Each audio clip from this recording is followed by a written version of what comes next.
Fin de la trêve humanitaire à Gaza, les bombardements de l'enclave palestinienne ont repris. 6 otages israéliens ont été libérés quelques heures avant la fin du cessez-le-feu. Après la contre-offensive estivale, l'hiver marque l'entrée de la guerre en Ukraine dans une nouvelle phase, a affirmé Volodymyr Zelensky. La Cour suprême russe a banni jeudi pour extrémisme le mouvement international LGBT+. La création d'un fonds pour les pertes et dommages consacré à la réparation des catastrophes climatiques a été adoptée dès l'ouverture de la COP28 jeudi à Dubaï.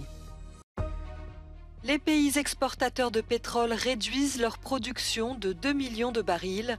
Malgré cette annonce, les prix n'ont pas augmenté sur les marchés. La trêve entre Israël et le Hamas n'a pas été prolongée. Après la libération de 6 otages israéliens dans la nuit, quelques heures avant la fin du cessez-le-feu et leur échange avec des prisonniers palestiniens, les tirs et les bombardements ont finalement repris tôt ce matin dans la bande de Gaza. Les tractations ont été intenses dans la nuit pour tenter d'aboutir à une nouvelle reconduction de la trêve, mais Israël accuse le Hamas d'avoir tiré une roquette vers son territoire. Israel has the right to do everything it can to ensure that the slaughter Hamas carried out on October 7th can never be repeated. As I've also said since I first came here after October 7th, the way Israel defends itself matters. It's imperative that Israel act in accordance with international humanitarian law and the laws of war, even when confronting a terrorist group that respects neither. Les Gazaouis espéraient une prolongation de la trêve. Ils vivent parmi les ruines et dans des conditions extrêmes.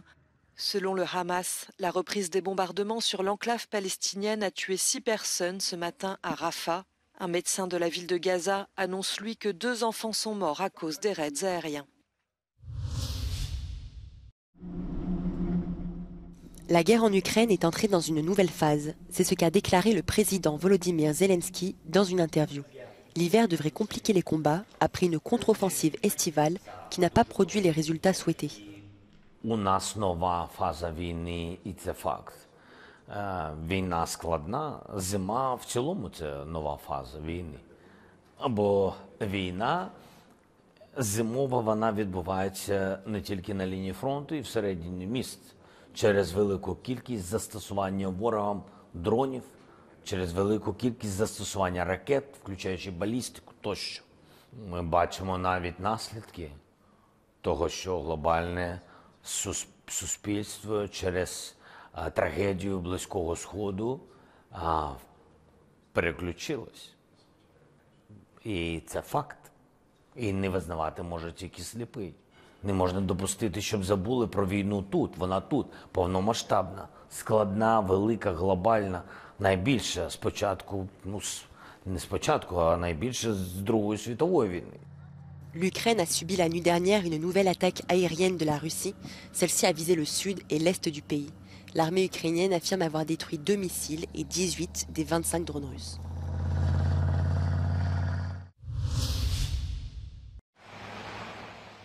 La Cour suprême russe a banni jeudi pour extrémisme le mouvement international LGBT+. Cette décision ouvre la voie à des poursuites judiciaires et à des peines de prison pour les homosexuels et militants défendant leurs droits en Russie.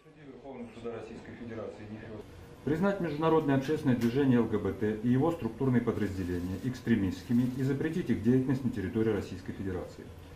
Решение суда о запрете деятельности международного общественного движения ЛГБТ и его структурных подразделений подлежит немедленному исполнению. Selon des ONG et médias indépendants russes, des personnes LGBT ont été torturées et assassinées secrètement en Tchétchénie ces dernières années. Но меня пугает то, какой большой пласт интересных идей, интересных людей и интересного творчества мы потеряем. Ну и, конечно же, я боюсь непосредственно за безопасность этих людей, потому что если они продолжают делать то, что они делают, то они могут оказаться под угрозой, и мне не хотелось бы, чтобы... Просто для того, чтобы, во-первых, отвлечь внимание от войны, от тех неуспехов в войне, которые есть, а во-вторых, чтобы откреститься от Запада, коллективного, который насаждает всю эту ЛГБТ-идеологию, рушит традиционные ценности и так далее. Avec son combat contre les LGBT, le président Vladimir Poutine assure vouloir éliminer de la sphère publique des comportements jugés déviants et importés d'Occident.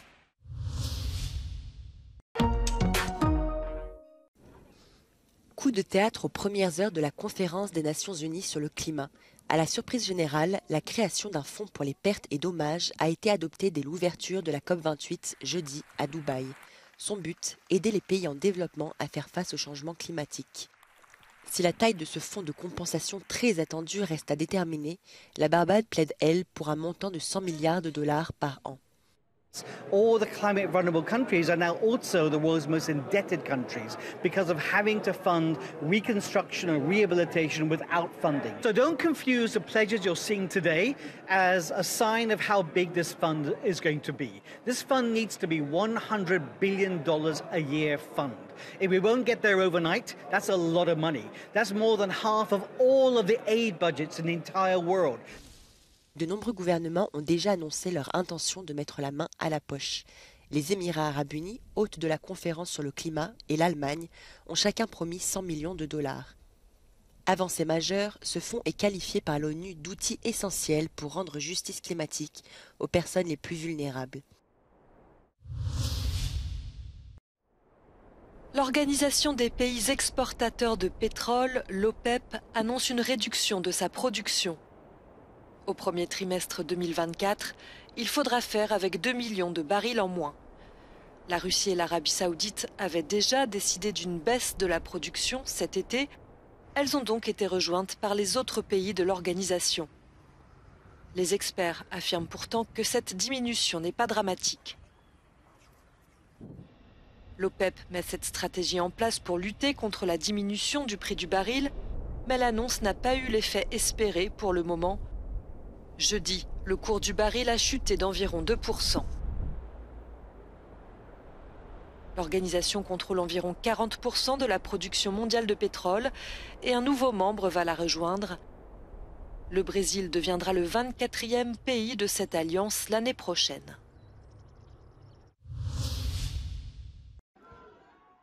L'inquiétude augmente en Irlande concernant l'extrême droite. Le nombre de personnes supportant cette idéologie augmente.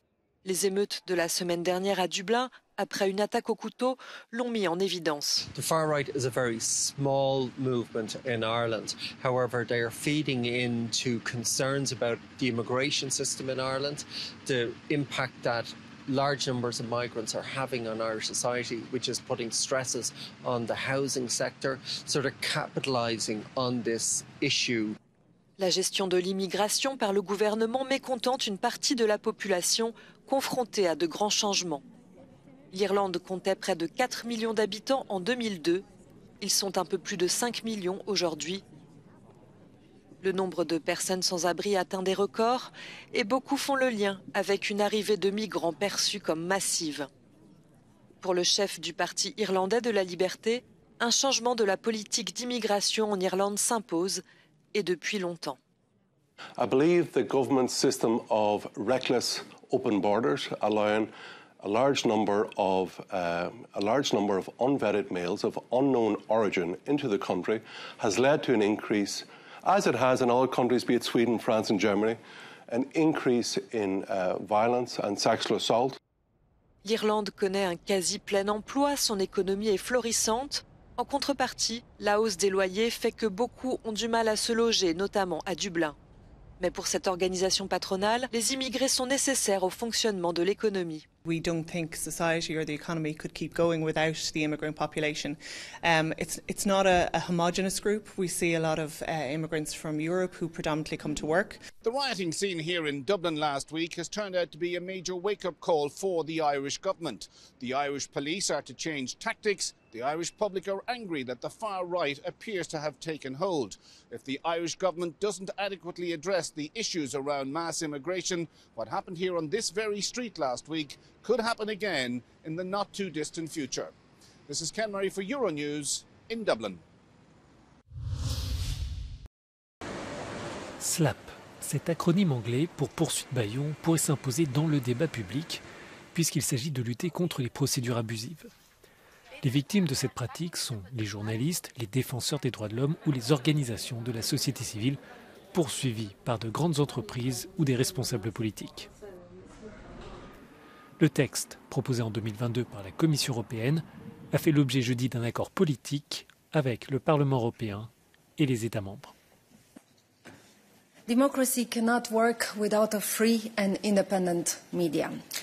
This is why the Commission welcomes the political agreement reached by the European Parliament and the Council early this morning at 2:30 a.m. on the new EU rules to protect those targeted with strategic lawsuits against public participation, or as we call them, SLAPs. L'objectif de ces poursuites bâillons est de dissuader les personnes poursuivies de révéler des liens troubles ou des cas de corruption présumés par la menace et la réalisation de longues procédures judiciaires. 160 cas de ce type ont été identifiés l'année dernière dans l'Union européenne.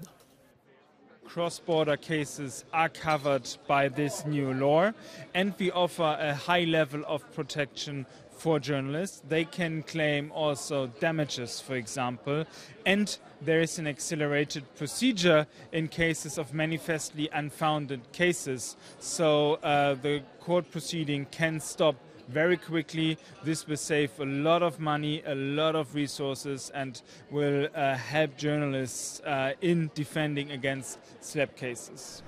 Les États membres devront aussi veiller à ce que les décisions rendues par des pays tiers dans le cadre de procédures infondées ou abusives à l'encontre de particuliers ou d'institutions domiciliées sur leur territoire ne soient pas reconnues.